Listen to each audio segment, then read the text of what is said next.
গোটা ভারত জুড়ে মুসলমানরা এবং বিরোধী সকল রাজনৈতিক দলগুলো হিন্দুত্ববাদী বিজেপির এই সাম্প্রদায়িক সিদ্ধান্তের বিরুদ্ধে তীব্র প্রতিবাদে এবং বিক্ষোভে ফেটে পড়েছে।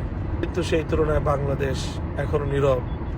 অথচ প্রতিবেশী রাষ্ট্র হিসেবে বাংলাদেশের মুসলমানদের উপর, বাংলাদেশের মানুষের উপর ঐতিহাসিকভাবে এর বিশাল একটি দায়িত্ব রয়েছে।